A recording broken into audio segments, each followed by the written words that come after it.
Annihilation. Annihilation. Annihilation. Annihilation. 1 minute at a time. Anyone who wants to fight me all the time, committee meetings, board meetings, facing death was how they knew they were alive. Or was it more about allocating resources like your dad said? It's hard to step outside what your DNA tells you to do. Nice tits. Family farm, fight club, it's all one, yet distinctions are what separates the librarian, reflective man from the road and bridge crew. That's a class statement. Us guys love our children and will, circumstances dictating, fight for you. Anyone who wants to fight me all the time is more important to me than my wife. But there is no one left to fight, and no one knows me, and I know no one well. That's good. There's more space between people than I'd ever dared to hope. I'm confused. Mediator or gunfighter? Either could come to know himself. Flat abs, clear sight. With patience and discipline. What's this? Know yourself? Once your knee or neck is smashed, there's no getting up to fight. Anyone who wants to fight me all the time will grow old alone once I'm in the ground. He will live with the question, what was our purpose? He was managed by the molecules we're made of, proteins, enzymes, amino acids, DNA. I'd rather be a rock. But the rock is subject to its elements. Thus the periodic table and particle physics, meiosis and mitosis, and yes, democracy and self-governance, all the colors of anthropology and ecology, windmills and sundials, fission and fusion for evil and light, and the devil who exists to carry the load when we misbehave and fight among ourselves. Anyone who wants to fight me all the time is how I know who I am, because the truth is always changing depending on the meeting. What's good? Service to others is a safe bet. That service may take many forms, fighting, meeting, teaching, making. The fighting may be part of holding community together. Limited scope, defensive posture. How broadly we define communities says everything. So we come to Mexico, a violent border and an unhappy history, or Gaza and Israel, or Russia and just about everybody. How can a people become a nation without resorting to violence or incurring violent reaction? Does it matter? Accept violence like any EMT and devote yourself to what? Beauty? Why do I write about violence? I've almost never had to fight.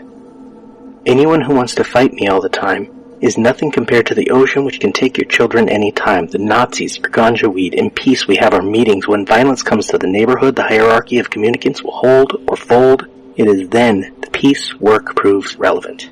Hold your clod of land, give way to the waves. All I do not know. I admire the writer who penetrates the unknown by describing that which is not himself, his enemy. Anyone who wants to fight him all the time helps him live outside himself.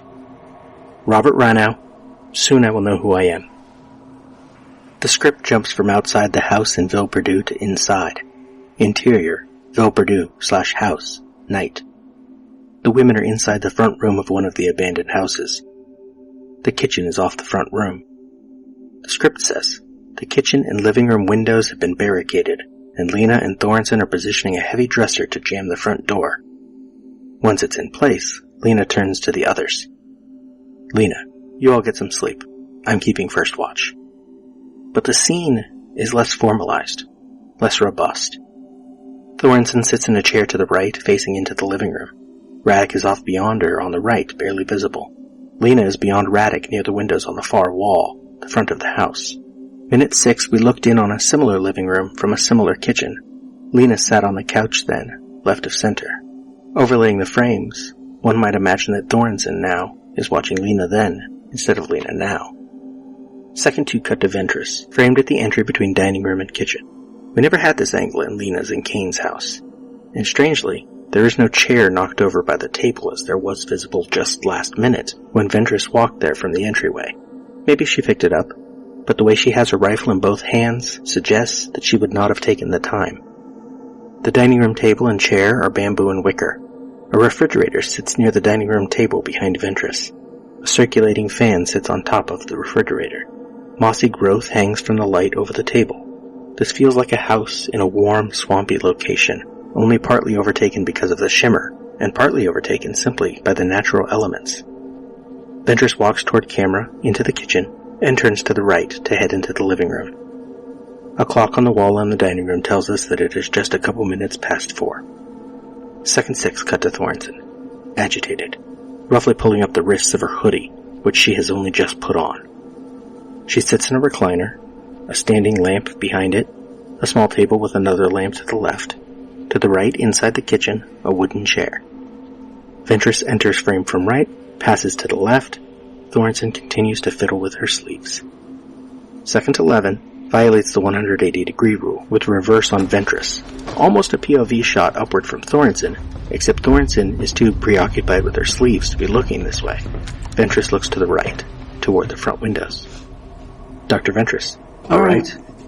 Guess this is the bedroom.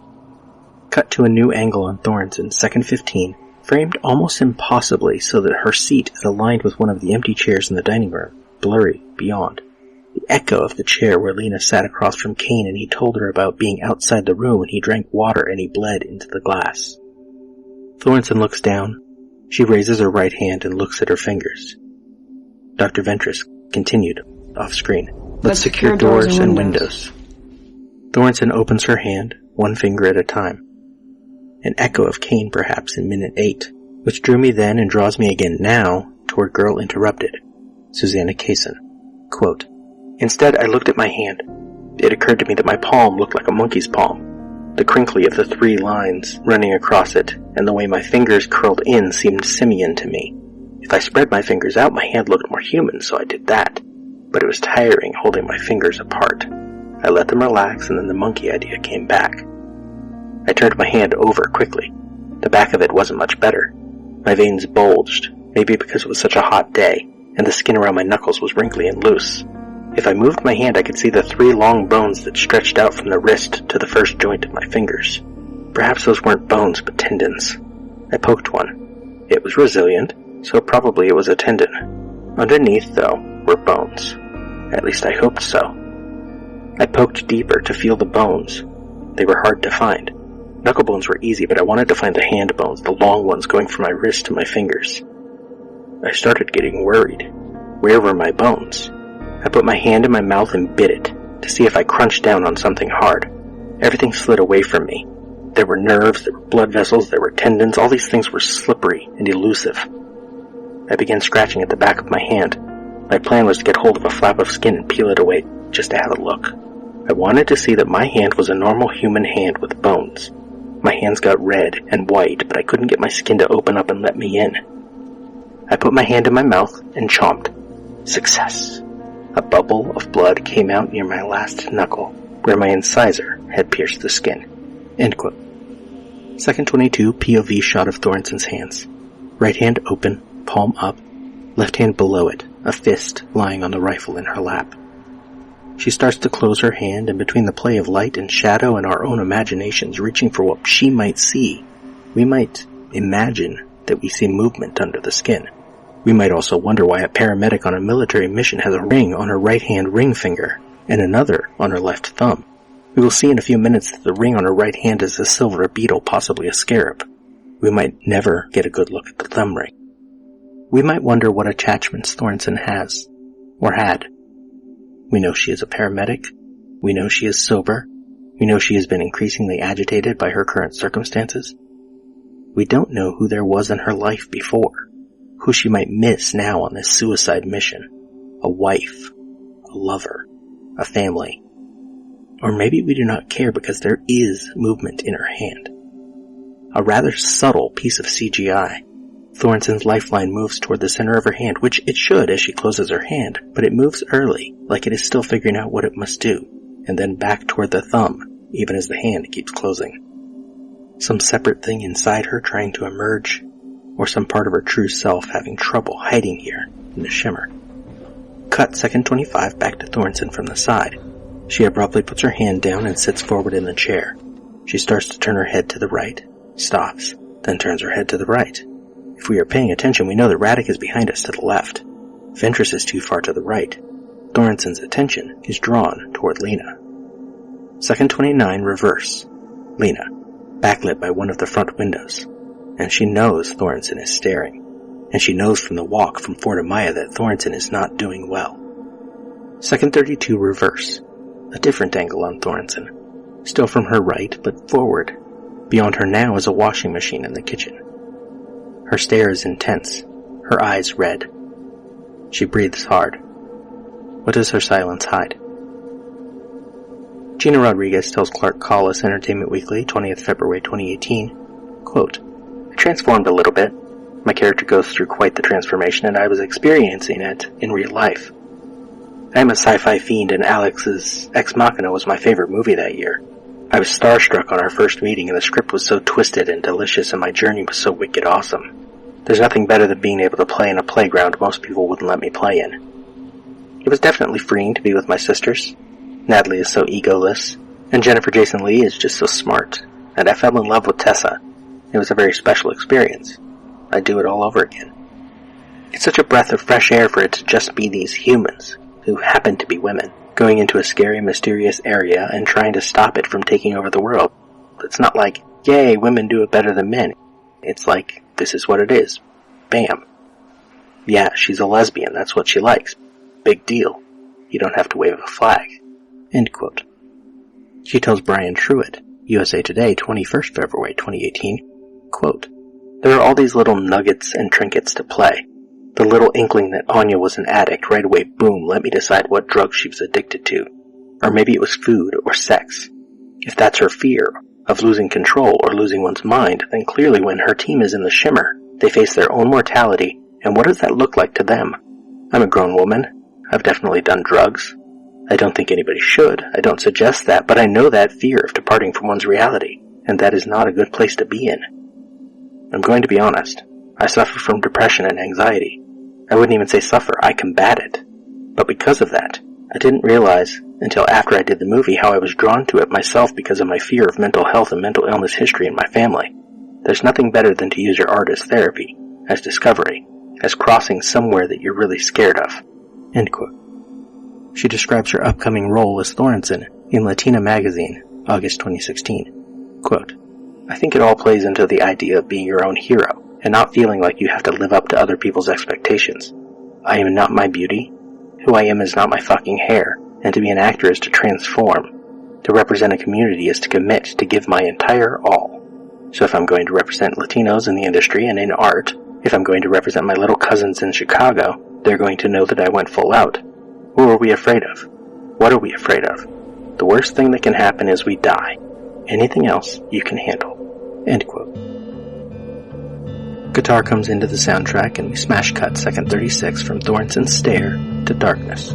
Moonlit bodies lying on the floor. Hard to identify until the farthest one stirs and rises onto one arm. Lena. She hesitates, checking to see if anyone else is awake, surely, before carefully getting into a crouched position. Then she reaches into her pack, looks around one more time, before starting to remove something. In the script, instead of a smash cut, we get exterior, the moon, night. The moon in the sky through the shimmer. Interior, Villeperdue/house/front room, night. Lena sits at the dining table. The room is lit by her upended flashlight. She's removed the top, exposing the bulb like a candle. She's watching the other three, laid out on their bedding, their soft breathing, satisfying herself that they're all asleep. Then she quietly opens her backpack, removes a small case. Inside is the equipment we saw her select from the Southern Reach Laboratory.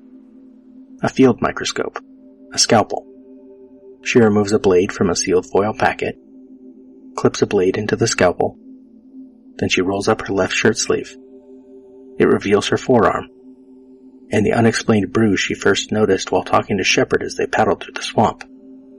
The mark is now darker and larger, roughly circular with a slight indication of a pattern. It's as if the bruise were painted with ink on wet paper, and the marks are blurred into something too abstract to understand. Lena gazes at the strange, oddly malign shape. In the film, the transition is faster. Lena removes something from her pack and we smash cut again to close-on microscope. Petri dish to the left, ocular lens to the right. And beyond it, Lena's hand holding what might be a pen, blurry, silhouetted.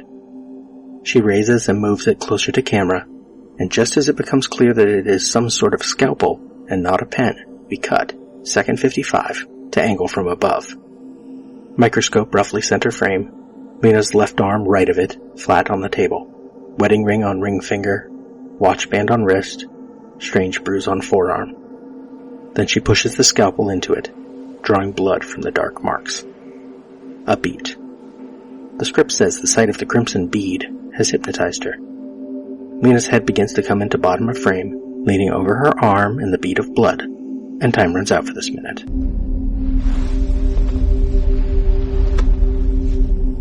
We spoke. What was it we said?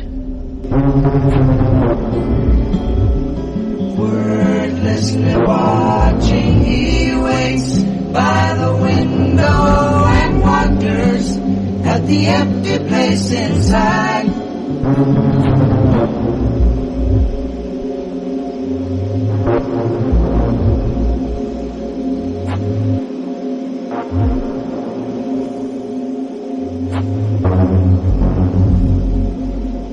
Annihilation is all we are. Annihilation.